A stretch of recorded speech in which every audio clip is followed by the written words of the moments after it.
सारिका जी, राधे राधे महाराज जी। महाराज जी, गुरु के प्रति विरह की स्थिति क्या होती है महाराज जी? उसमें भी रोना आता है क्या? हाँ, क्यों नहीं आता? क्यों? जो इष्ट के प्रति प्रेम होता है वही तो गुरु के प्रति प्रेम होता है। जब हमें इष्ट का सुख प्राप्त होता है तो गुरु के चरणों में बार बार बलिहार जाते हैं कि अगर गुरुदेव कृपा न करते तो मुझ जैसे अधम को नाम मंत्र कहाँ मिलता। और नाम मंत्र की कृपा से आज मुझे सुख जो मिल रहा है, परमात्मा अध्यात्म, ये गुरु कृपा है। इसलिए गुरु चरणों में न्यौछावर होता जाता है और एकांत में अपने गुरु का ध्यान करते हुए रोता है, उनसे बातें करता है, उनसे प्रार्थना करता है कि आप कभी हमसे विलग मत होइएगा, आप कभी रूसिएगा नहीं।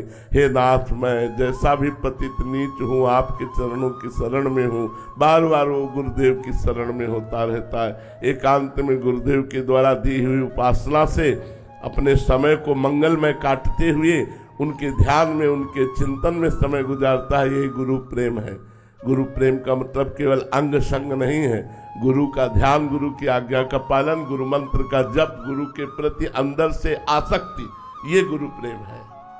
कमल प्रमोद जी, राधे राधे महाराज जी। महाराज जी, चिंता किस प्रकार कम हो महाराज जी? चिंतन के द्वारा। यदि हम भगवत चिंतन करने लगे तो संसार की, देह की आवश्यकताओं की, नाना प्रकार के विषयों की चिंताएं अपने आप नष्ट हो जाएगी।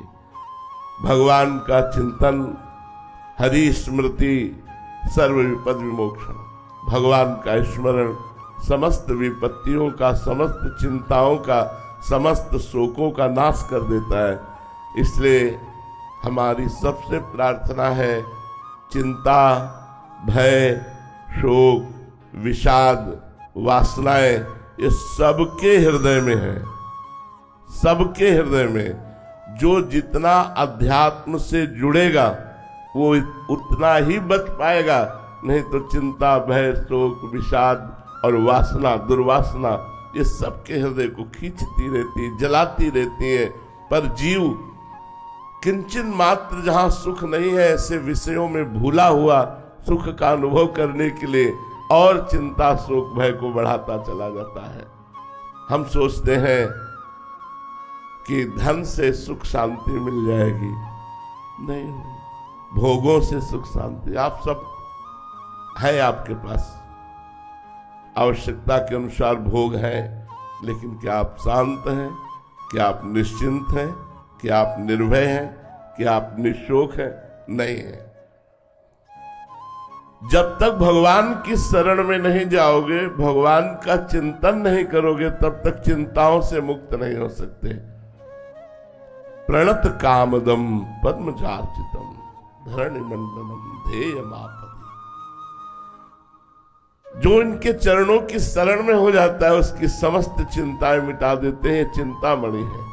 चिंतामणि प्रणमताम ब्रज नागरीणाम चूड़ामणि कुलमणि वृषभानु। अगर हम श्री श्यामा श्याम की शरण में हो जाते हैं, प्रतिपल श्यामा श्याम श्यामा श्याम कहते हैं, तो आप देख लीजिएगा कोई चिंता ही नहीं रह जाएगी।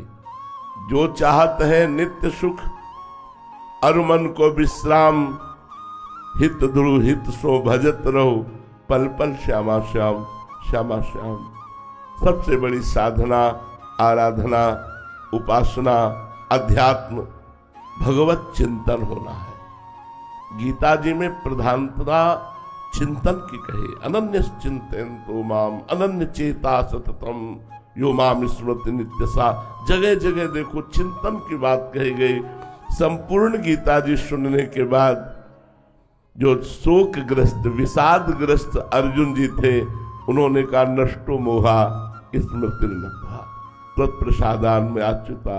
हे अच्युत, आपकी कृपा प्रसाद से अब शोक नष्ट हो गया, मोह नष्ट हो गया। क्या प्राप्त हुआ? स्मृति लब्ध्वा, भगवद स्मृति जागृत हो गई। इसलिए हमारी प्रार्थना है, सबसे धन, पद, भोग, विषय, ये तुम्हारे हृदय को शीतल नहीं कर पाएंगे, क्योंकि तुम अविनाशी भगवान के अंश हो। तुम जब तक भगवान की शरण में नहीं आओगे, भगवान का चिंतन नहीं करोगे, भगवान की लीला कथाएं नहीं सुनोगे, भगवान का नाम कीर्तन नहीं करोगे, तब लग कुशल न जीव कहूं सपने हूं मन विश्राम। जब लग भजत न राम कहूं शोक धाम तज काम। इसलिए चिंताओं का नाश करने के लिए चिंतामणि भगवान का नाम।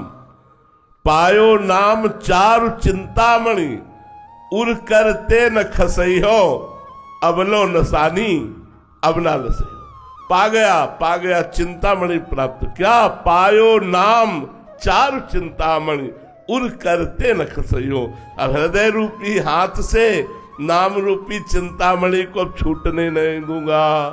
हर समय हृदय में सुमिरन करूंगा, राधा राधा राधा राधा। चिंताएं नष्ट हो जाएंगी, बाधाएं नष्ट हो जाएंगी, आप आनंद में नाच पड़ेंगे। आप देख लीजिए आनंद किसे कहते हैं, अभी तक पहचाना ही नहीं। आप हर समय नाम जपने का अभ्यास कीजिए, उठते बैठते चलते फिरते आपका यह लोक और परलोक सब मंगल हो जाएगा। विश्वास कीजिए।